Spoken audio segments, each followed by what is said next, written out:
Working on another Colorado style trapper, and so got one side of it up to 220.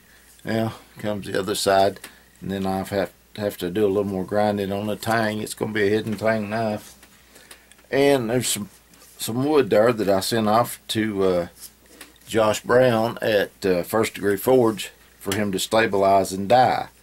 And this one come back, I wanted some green and red and blue. This one I think is blue, which looks more purple, but anyway, that's just to get started on it. It's nothing. And once I get it a little bit more and get it on there and get it dried out, then I'll take my rasp to it and get to it. So anyway, figured I'd try a wooden handle one on there, just for the heck of it. It'll be alright to get it.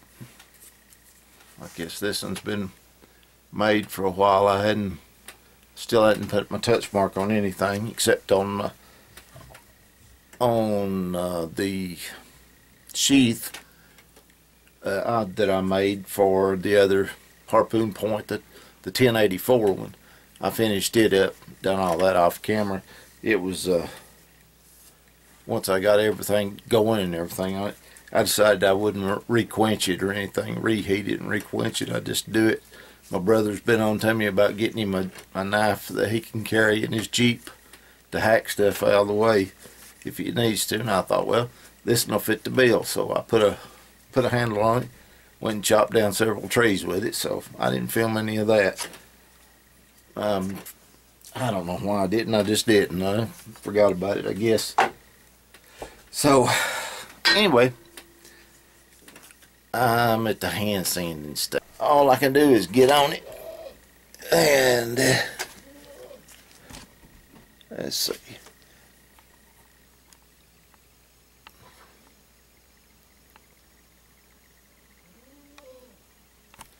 There we go.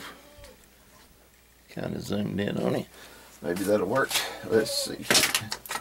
Right here is some 120 grit, which is what this is right here. That's a 120.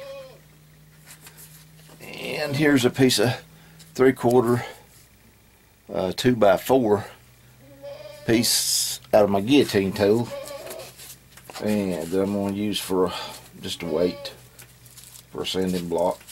It won't hurt, and it'll help get some of this scale off of it quick, hopefully. So like I said, the grinder, the motor on it's getting kind of labored about turn. Not doing anything, so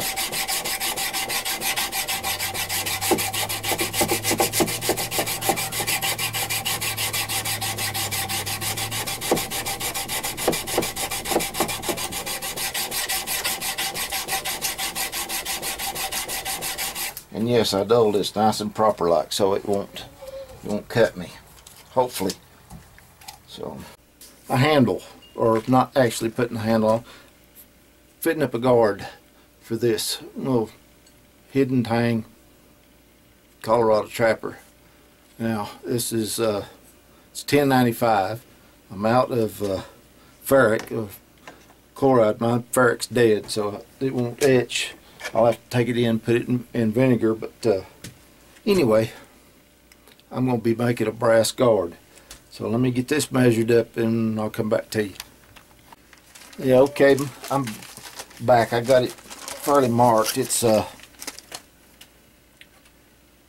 hole's a little bit on the tapered side. I don't know if you can see them layout lines or not, but and that's not going to be exactly the size, but I'd rather start with it tight, really tight, and go from there.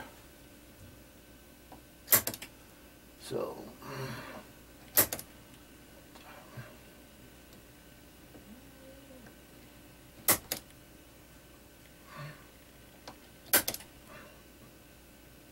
okay, that ought to do that.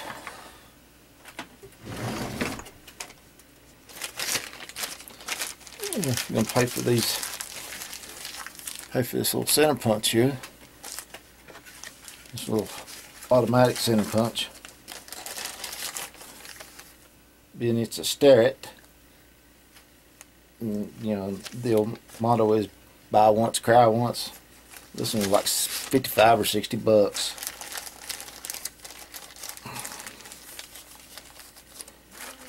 So I keep it in the box. So now then, I've got to set to just do a, just take a little punch right there. And I've got 3 holes marked out. Take that. That's that. And that. Should be, let's do a 1/8 hole.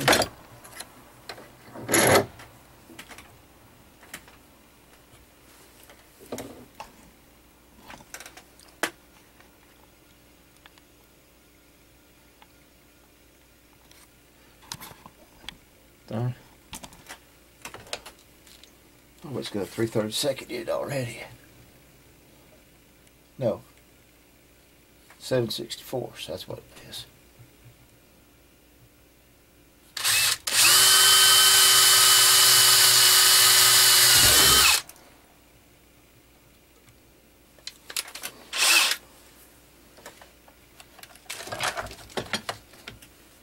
Yeah, let's take it.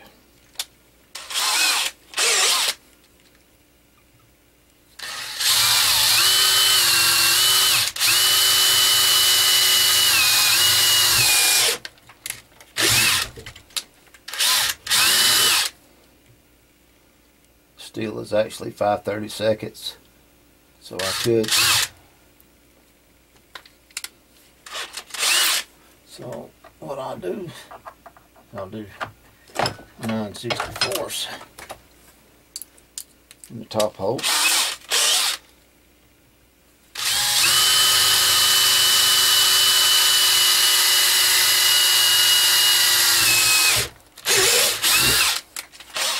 Okay.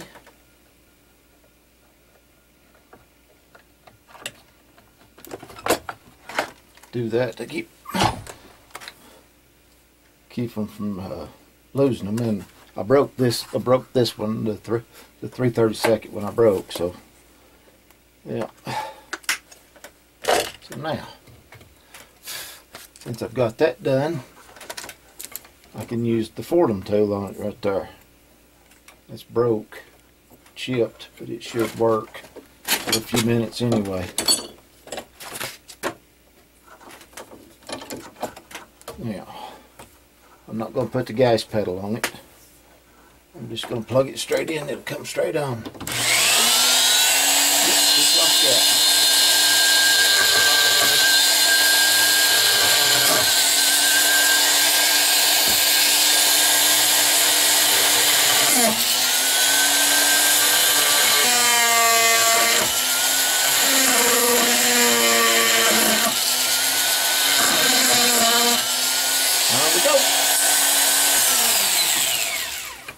Don't take long with that. It's gonna last long today. Awful cool in here. Let's see. Fine. Not so fine. Yeah, that's it. That's it. Main unit. The roughest one I got. Alright, come on. Yeah. There's that one.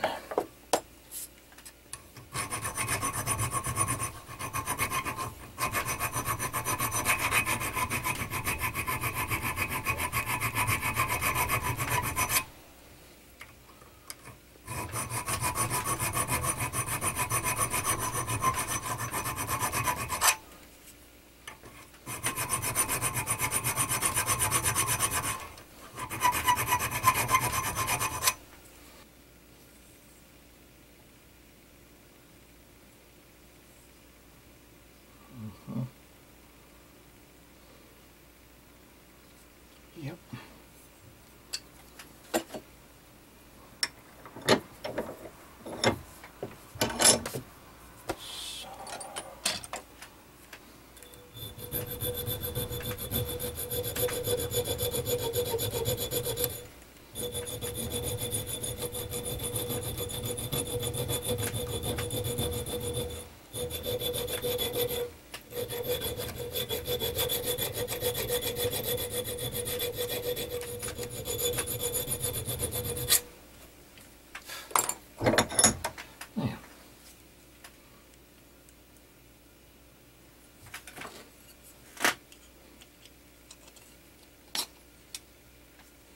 Yep.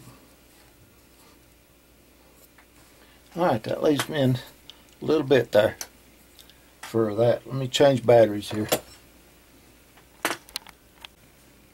Okay, let me get this little board right here. Oh, I've been stamping and drilling on and everything else. Here, I'm going to take 120.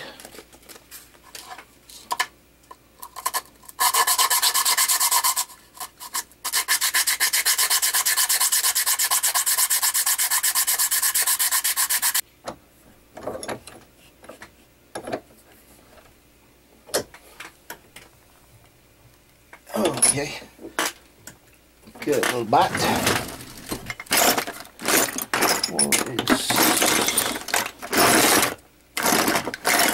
Piece of Arby's. Okay. I apologize if this don't turn out look the best.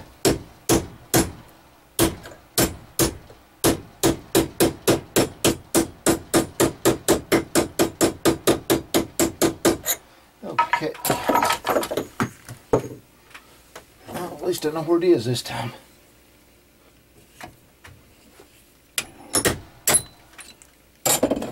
Yep. That is great. There now.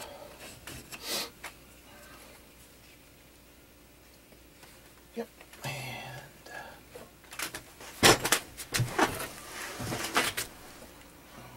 there it is.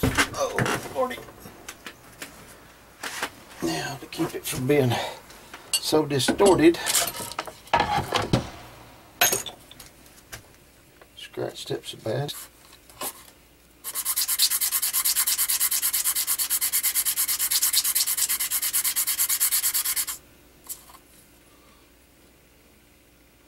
Now, sometimes you have to close a hole off just a little bit there. When you do that, you can do it with ball peen or you can do it with a punch on this brass. And if it's steel, you usually either weld it up or start new. And if it's too great, even this, then you have to start again. So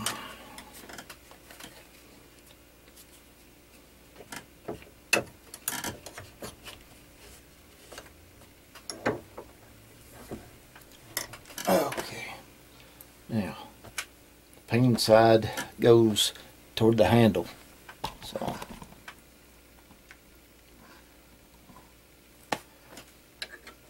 right there. Now just kind of try not to be a 600-pound gorilla right now.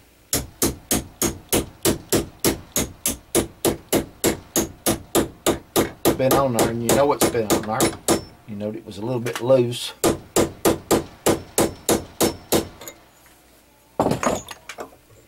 So let's see what happens here.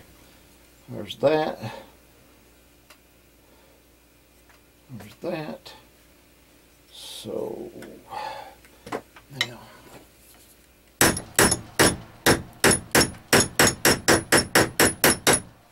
just a little bit. Yep. Needs a little more persuading. Okay, let's sand this out right here.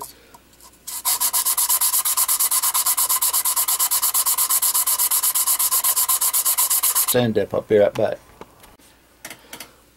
Okay, I got this front of it sanded right there a little bit. Got it glued up right here. And if I can get this off, it'll be just fine.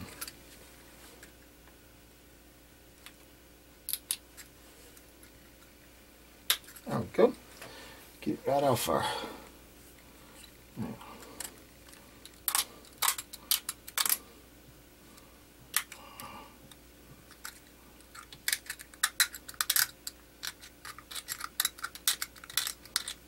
Yeah, that'll be good when the handle comes down on it.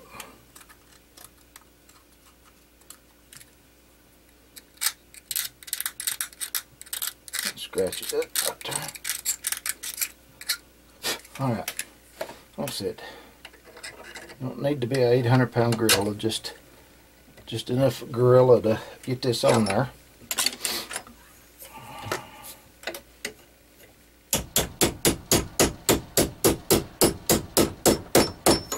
Okay, that's for the, okay.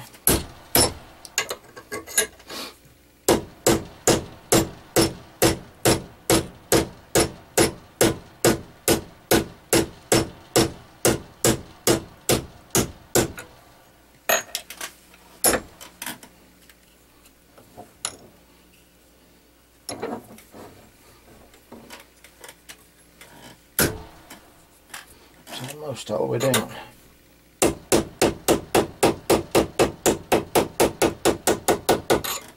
Oh, okay, that should be down. Yeah. Nope, not down. Like just a little bit. So.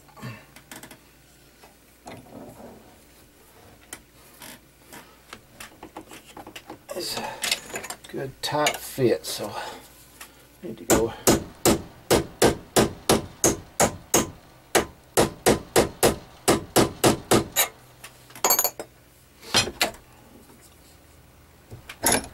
Right here.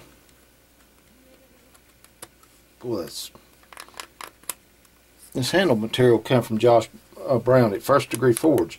I sent him some wood there to have it stabilized and colored, dyed, and sent him some, and he sent me some back in return, plus the pieces that I wanted colored. And this was, I think, a piece that we traded, or he traded, whatever, that. Now, let's make this a little bit of a bell mouth here on the inside of it.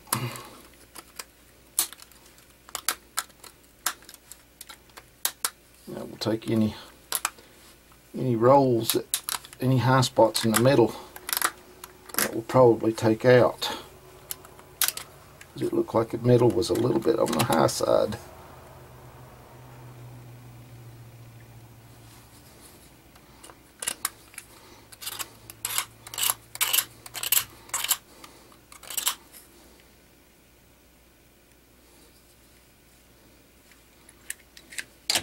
See what that does.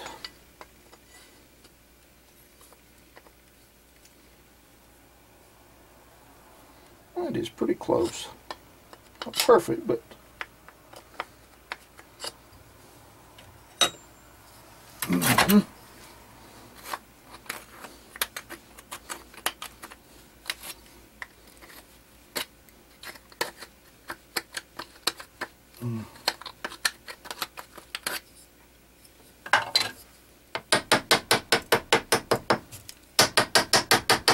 come on, get out of there.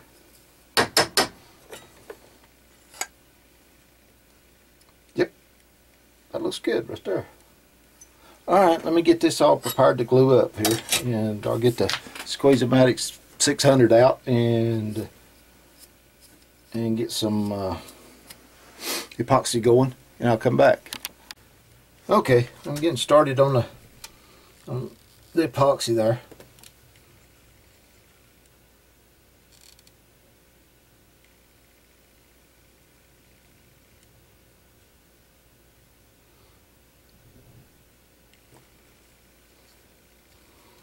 Hopefully that's enough. What do it? There it is. If it's not, well, I'll just mix more. Now, since the handle's got blue in it, I'm going to use some blue dye here.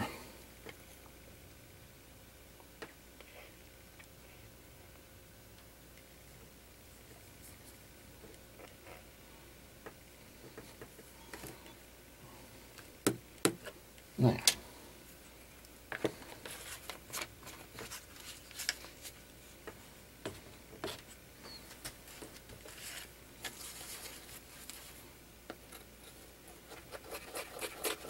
that's what I got. That's what it's getting. And it should squeeze it all out, most of it.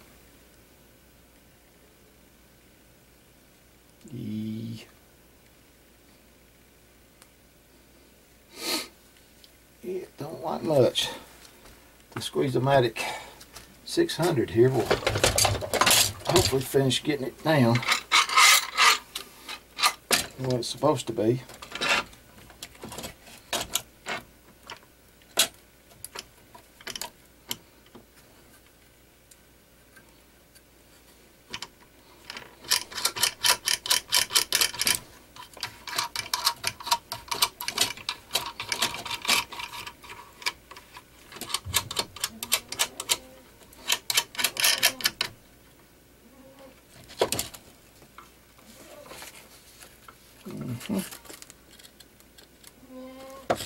Now, with this right here,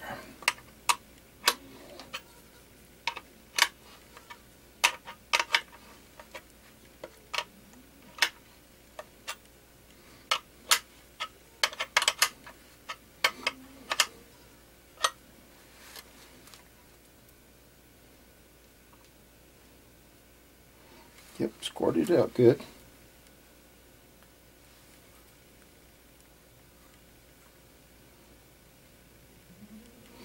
Looks like everything's just right. Yep. Okay.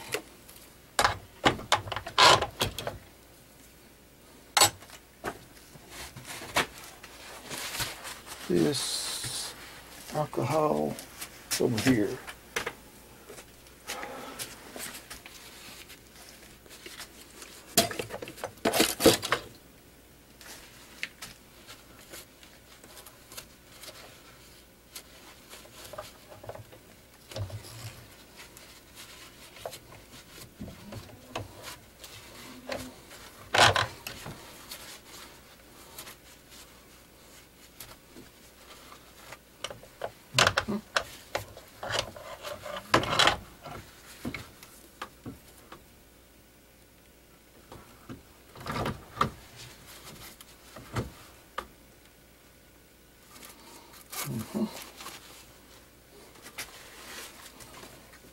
That's the reason this is on there.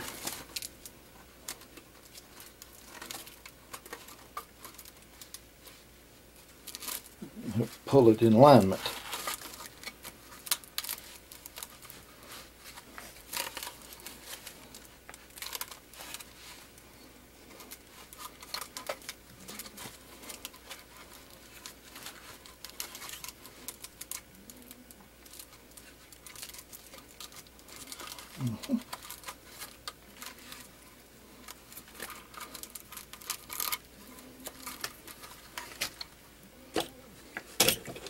And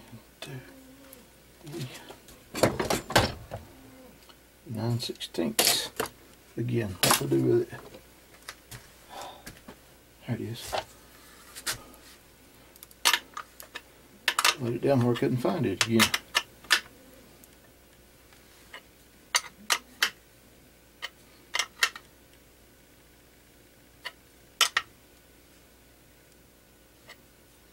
Yep. All of that is in compression. So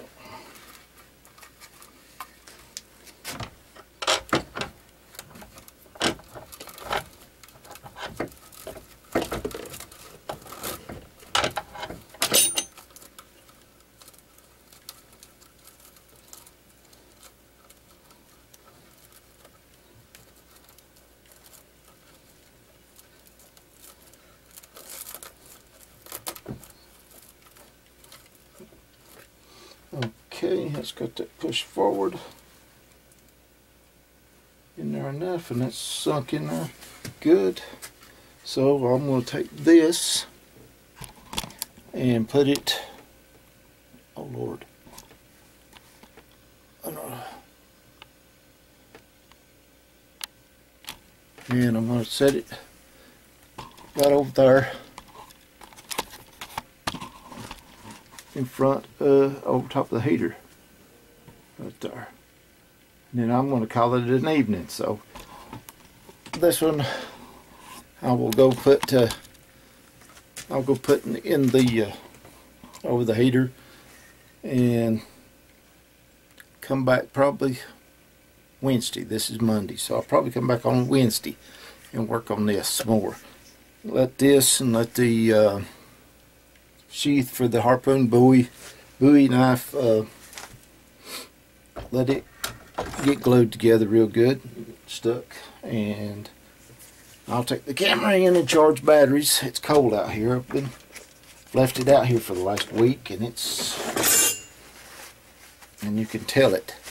The batteries just ain't lasting no time. Cold zaps them out. Yep. Alright, till next time, this is Bobby Shields saying, God bless.